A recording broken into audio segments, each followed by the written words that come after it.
Bom dia, boa tarde, boa noite, queridos alunos da 201 e da 202. O que veremos hoje, basicamente, o conteúdo da prova. Só isso. Que é basicamente o quê? Um apanhado de tudo que a gente viu nesse bimestre. Seja nas aulas presenciais, seja nas aulas EAD online, ok? Veja só, gente, tem um conteúdo apenas no bimestre inteiro que é o romantismo. E não é todo o romantismo, é só a poesia romântica, em especial a poesia romântica brasileira, mas para se saber um pouco sobre a poesia romântica brasileira, é necessário você ter noções do romantismo como um todo, o romantismo europeu. Afinal, muito deles a gente bebeu.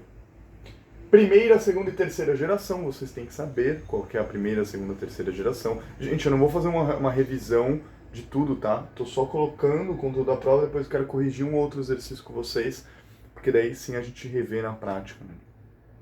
Contexto histórico em que surge o romantismo, tanto na Europa quanto no Brasil. Não é uma questão de história, não é uma prova de história, certo? É uma prova de literatura, então vocês não precisam ficar sabendo o nome do cavalo do Napoleão, certo?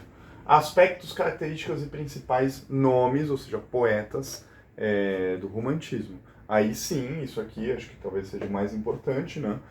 Vocês conseguirem ler os poemas de acordo com as características da poesia romântica, de acordo com alguns aspectos dos poetas que a gente viu, né, desde o Gonçalves Dias, Casimiro de Abreu, Álvares de Azevedo, Castro Alves, esses os principais que a gente viu, né? Se a gente tivesse mais tempo, a gente veria muitos outros, mas esses foram os principais. Ok? Qual que é a primeira, segunda, terceira geração? Primeira nacionalistas, a segunda são os ultra-românticos e a terceira geração romântica são os dos condoreiristas, se lembram? Castro Alves, etc. Gente, só uma coisa, o conto que eu falei que a gente ia trabalhar nesse bimestre, infelizmente não vamos trabalhar. Portanto, obviamente, não está como conteúdo da prova, certo? Tive que adequar a prova dadas as circunstâncias em que estamos. Ok? Dito tudo isso, gente, o que eu quero que vocês façam? Peguem os livros, abram na página 30, tem vários exercícios lá, do 1 ao 10. O 10 eu não coloquei aqui porque a resposta é dissertativa, não vamos corrigir. Eu vou passar as respostas da maioria e 3 exercícios eu quero corrigir juntos com vocês, ok? A primeira resposta é a questão número 1 é a 2 e a 3 e a 4 eu vou corrigir com vocês. A 5 é daquelas que você tem que ver quais afirmações são corretas, verdadeiras. Tem 2 apenas, que é a 1 e a 32. A 6 a alternativa é E. 7, B. 8A. A 9 tem 3 afirmações corretas, o 0, o 3 e o 2, ok? Eu não vou me deter sobre todas elas, porque não vem ao caso. Eu peguei as questões mais centrais para a gente poder trabalhar uma revisão bem rápida do conteúdo, ainda que ele está todo no caderno, no livro e também nas aulas em que dei. Ok?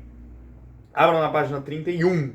Vamos no exercício número 2. É um exercício de vestibular da FURG. Quem não sabe o que é FURG, é um furgão. Não, nada a ver. É a Federal do Rio Grande.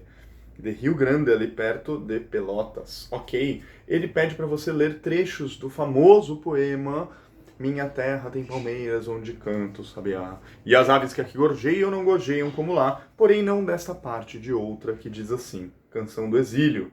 Oh, que saudades tamanhas das montanhas, daqueles campos natais, daquele céu de safira que se mira nos cristais. Debalde eu olho e procuro, tudo escuro, só vejo em roda de mim. Falta a luz do lar paterno, doce terno para mim. Distante do solo amado, desterrado, a vida não é feliz. Nessa eterna primavera, quem me dera, o meu país. Lembremos que é uma canção do exílio, o exílio, no caso do poeta, estava em Coimbra, com saudades de sua terra maravilhosa, porque ao redor o que ele vê, só tudo escuro. Falta a luz do lar paterno, doce terno para mim. E como é que ele se sente distante do solo amado? Ele se sente desterrado. A vida não é feliz, tristeza total. Nessa eterna primavera, quem me dera o meu país. Olha só. Bonito poema, né? Aí a pergunta, veja só, é, é uma pergunta que pede o... Peraí. Que pede para você conseguir... Peraí. Que pede para você conseguir entender quais são alguns dos principais aspectos do poema. Então vamos lá. A primeira alternativa diz assim: intimismo nostálgico.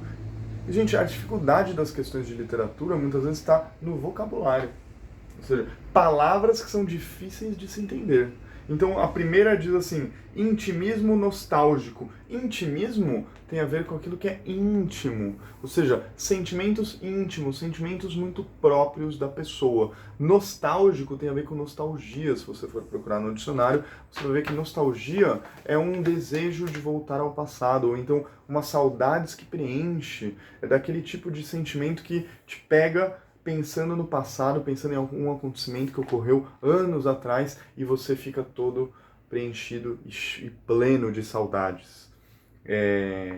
Não necessariamente positivo, pode ser uma nostalgia triste também.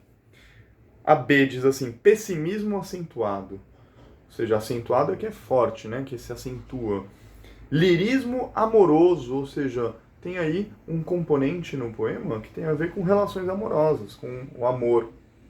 O D, descritivismo paisagístico. Gente, descrição é quando você apenas descreve alguma cena, alguma paisagem, daí vem paisagístico. É como se ele estivesse contando o que ele está vendo, ou seja, a praia, as montanhas, a cidade. Isso é descrever tudo isso. E o egocentrismo exaltado. O egocentrismo todo mundo sabe o que é, quando a pessoa só pensa em si mesmo. Gente, me parece que esses 4 últimos não fazem o menor sentido dentro do poema, certo? O pessimismo, ele não é um pessimismo acentuado. Ele não está pessimista. Ele está triste, mas não necessariamente pessimista com o que vem. O lirismo amoroso não fala nada de amor no poema.